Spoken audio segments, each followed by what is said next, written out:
Hello guys, welcome to StudyIQ. Today we are going to have a very interesting discussion on a latest report of the India Justice Report which was launched in January 2021. So we are going to talk about this report which highlights the problems with the justice delivery system in India. If you talk about the snippets from the report, it has highlighted that right now in India there are 29% of the judges who are women. 2/3 of the prisons in India are filled with under trials. So in this report, we'll talk about what are the pillars of the justice delivery system, what are the problems, which states are doing good, which states are doing bad. All the important snippets from this report will be taken up. Let's begin our discussion. But before that, I am your friend Rahul Saigankar. If you want to follow me, you can follow me on the ID Rahul Sai 222. My Telegram channel is with the same name. On this channel, I'll be sharing this report also. And if you're preparing for some competitive exam, especially if you're looking for answer writing mains 2021, then please do stay till the end, because at the end there are some very good prescriptions which are provided in this particular report which we will be talking about. StudyIQ has brought a comprehensive prelims and mains program for you for UPSC 2021. For more information, please download the app from Google Play Store. Again, let's first talk about the report in general. This India Justice Report, it basically assesses the capacity of various states in terms of delivering justice. It's an initiative of Tata Trusts in collaboration with many NGOs, the Center for Social Justice, there is Commonwealth Human Rights Initiative, there is Daksh Initiative which also works on judiciary, there is Tata Institute of Social Sciences, Prayas NGO, Vidhi Center for Legal Policy, and How India Lives. A very important thing to note about this particular report is that it was a second report. Previous report was in 2019 and this is a 2020 report which highlights a lot of issues in our justice delivery system. Now, when I talk about this justice delivery system, what does it basically comprise of? This justice delivery system comprises of 4 pillars, and this report highlights on all these 4 pillars. And what are these 4 pillars? The police, the judiciary, the prisons, and the legal aid system in India. So in all the parameters, they have gauged different states and they have given rankings. For some of the states, the report actually highlights what they have done really good. So let's talk about the report in general. But before that, let's highlight some of the very important quotes that were used in this particular report, which is very useful for you from exam point of view. The first quote at the beginning of the discussion, again in the foreword, which was written by Justice Madan B. Lokar, it highlights that do not look the other way. It's a very important idea which Nelson Mandela told, that one needs to act with courage and vision. You should not hesitate. You should recognize that the world is hungry for action. So take that action. And this report demands that same action. Wherever there is a problem in the justice delivery system, this demands some action. In the middle of the report, you do see another very interesting quote by Badena. Right. In the comment section, please tell me about Badena Bhupaludu. If anybody is from Andhra and Telangana who's watching this, I'm quite sure that you must be knowing about Bhadra Bhupalu, right? A very prominent work has been written by him. So please put it in the comment section, research a little about Badena and write some insights about Badena so that all the viewers can get information on this particular writer. The quote says, to acquire wealth, make the people prosper. To make the people prosper, justice is the means. Kirti Narayana, they say that justice is the treasury of kings.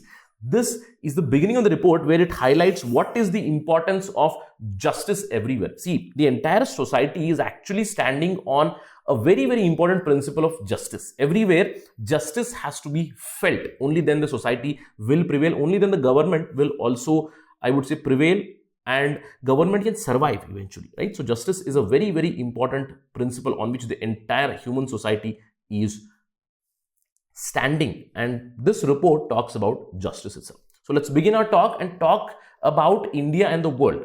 The first snippet of this report talks about India in comparison with the world. It talks about many of the indices, many of the reports where India has been ranked. You can take a look here: rule of law, order and security, civil justice, criminal justice. In all these aspects, somehow India's rank has gone down compared to 2019. And in other areas, global peace index, a little improvement was seen. Human development index, in fact, improvement was seen, but this year 2020 it has gone a little bad. And in other reports, global gender gap report, India's ranking is 112. Democracy index, India's rank is 51. Sustainable development goal report, India's rank is 117 out of 166 countries. Finally, world press freedom, India is again faring very bad at the number of 142 out of 180 countries. The report highlights this particular thing. what do we understand from this? There is some problem in the justice delivery system in India for sure, which has even been highlighted at the international level. Now let's talk about the report and talk what exactly they have told. Now if you look at the findings of the report, there has been an overall ranking which has been given to states. The first state, again for the second year consecutively, has been Maharashtra, which has been doing very well in terms of all the 4 parameter justice delivery system. But the important thing for you to note here is the people who are doing bad and the people who are doing way better. Now, focus on these red arrows here. You will see Kerala, you will see Haryana, you will see Karnataka, who have fared actually bad compared to 2019. They are going downhill, which is a wrong precedent. But some other states are doing very, very well. Predominantly, I would like to highlight Chhattisgarh here, whose rank has gone up, which is a very, very interesting development, right? In 2020, they have improved their rank by 3. What this report does is this report divides bigger states and smaller states. They give a ranking to smaller states separately, and under the smaller states, Tripura has been doing very, very well. Tripura has improved its ranking from 7 to 1st this year. So, a very positive news for Tripura. There are some other states which have been unranked in the report itself, right? Let's talk about pillar wise. I told you there are 4 pillars. Let's first talk about the first pillar, judiciary. Now, in terms of judiciary, Tamil Nadu has done very well among the large and the mid-sized states. It is rank 1, and among smaller states, Sikkim has done very well in terms of judiciary. Why? The judiciary is gauged on some parameters. How many judges are there in the high courts? How many courtrooms are there? The courtroom procedure. What are the pending cases in this particular state? Pending cases more than 5 years, pending cases more than 10 years, etc. On these parameters, Tamil Nadu has done very well. But try to focus on the gainers. Chhattisgarh has done very, very well here. From 12th last year, this year it has been on number 4 in terms of judiciary. There have been more judges who have been appointed, better courtrooms. Try to note here that they have brought down the pending cases which are over 5 years to just below 4%. Apart from Chhattisgarh, Telangana, Mizoram have done very well. But there are certain states which have done bad. West Bengal, Odisha and Meghalaya have a point of concern here in terms of the disposal of cases, in terms of appointment of judges. We'll try to understand here when we talk about the women judges with respect to Meghalaya at the end also. Right, let's talk about prisons. Now, prisons here are gauged on the prison facilities, the budget that has been allocated to prisons, the budget utilization. Do the prisons have staff? Do the prisons have women staff or not? All these were the parameters. And in this, Rajasthan has topped. In fact, Rajasthan has leapfrogged 11 states. Last year it was 12. This year it has been first in terms of all these parameters. Apart from that, Telangana and Himachal Pradesh have also done very, very well. But the bad fairer states, big drop has been seen in Kerala, 4 places down. Karnataka has fared very, very bad here. From 3rd position, they have gone to 14th in terms of prison and prison reforms. Now, apart from prison, legal aid is another parameter on which the different states were gauged. Again, the top state has been Maharashtra among the bigger states. Legal aid means how the funds that have been allocated to NALSA, which is basically the legal aid institution in India, NALSA and the other state legal assistance bodies, how are they utilizing the funds? Are they conducting more and more clinics? Are they able to resolve the cases before they enter into judiciary? These are the parameters on which they are judged. And Bihar, Jharkhand, Tripura have done very, very well. They have improved their ranking. And Karnataka again has been a big loser in terms of legal aid. Now, apart from legal aid, police has been another parameter of the justice delivery system which has been gauged. There is some good news for Karnataka here because of one particular parameter. We'll talk about that. Karnataka has topped the list here. Karnataka was 6th last year. This year, Karnataka is 1st. And here, the parameters are again very similar. Is there a vacancy in police? How many women officers are there? How many SC/ST officers are there? How many constable vacancies are there? These are the parameters. The machinery, the equipment that has been provided to police. On the basis of these parameters, Chhattisgarh has again done very, very well. It has jumped 8 places from 10th to 2nd. That is why Chhattisgarh has been a very, very important improver in terms of all these parameters. Some states have done very bad. Punjab, Maharashtra and Goa have fared very badly in terms of police and police reforms in 2020.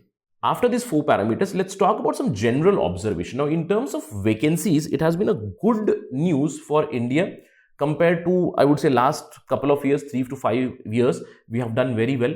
in terms of police vacancy overall in India, it has gone down 2%. Earlier it was 22% in 2007, now it is 20%. Still the vacancy is high, but improvement is there. In terms of prison vacancies, prison officer vacancies, it was 35% in December 2016, but now it has gone down 4%, 31%.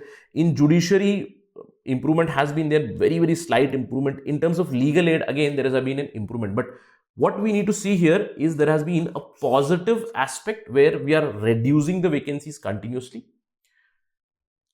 Largest reductions in terms of the police have been seen in terms of lowering the vacancies have been seen in Uttar Pradesh, where the constabulary vacancies have come down from 53 to 24%, and overall also they have brought down the vacancies.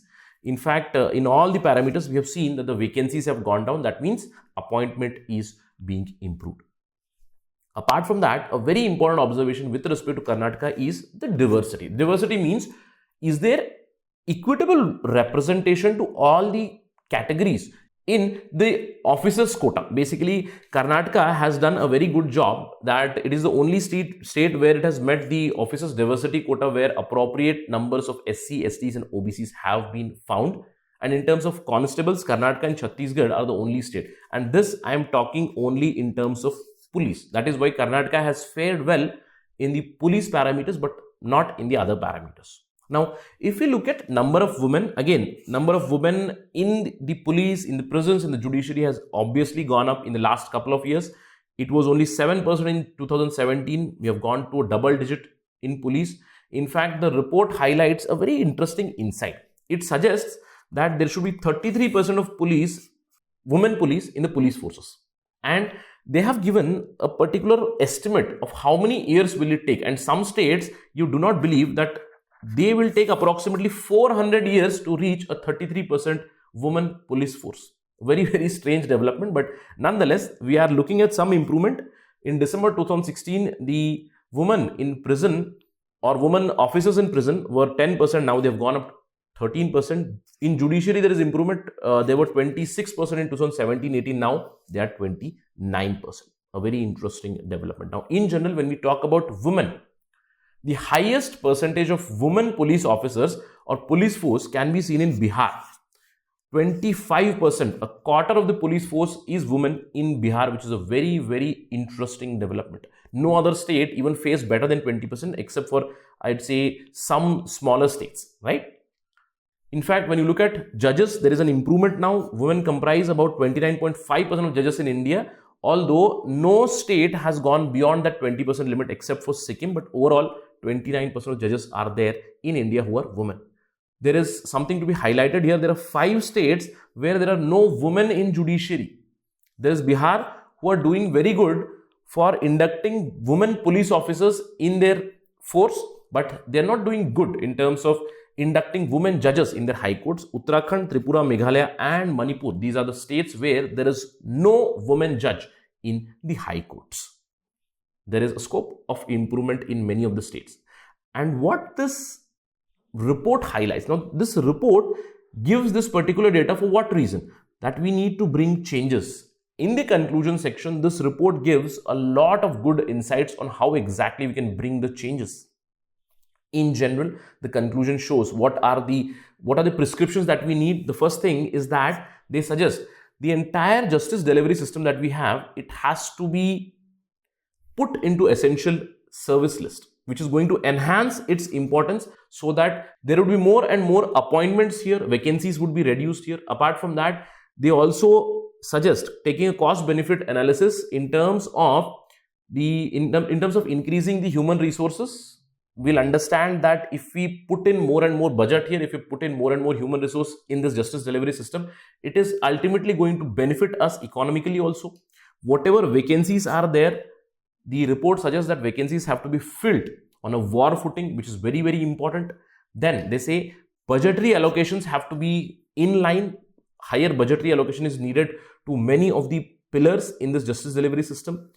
There is a need to ensure that access to justice delivery system is provided to each and every individual in the country, to all the citizens. Access to justice is very important. Right now, it is believed that justice in India is very, very costly and time consuming. That perception has to be changed as soon as possible. In fact, it highlights that each pillar, whatever we spoke about, police, the judiciary, the prisons, the legal aid, all these pillars have to undergo a regular periodical review, that whatever issues are there, they have to be resolved as soon as possible. And finally, obviously, we talk about transparency every now and then, and this report has also highlighted that Section 4 of the RTI, which I very passionately support in many of my videos, where I say that Section 4 of the RTI, which stipulates mandatory disclosure that has to be brought in action.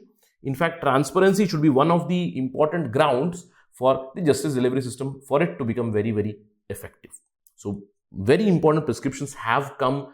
In fact, former justices have highlighted that this report, it does become a template on the basis of which we can reform the entire justice delivery system. We hope that the government takes cognizance of this particular report and takes necessary steps to resolve the issues in our justice delivery system, because as I told you, justice is the architectonic principle on which the entire society is based. And to ensure that justice is meted out in the society, we do need a lot of reforms in all the 4 pillars of justice delivery system. That's it from my side on this part of discussion. Thank you for watching. Jai Hind.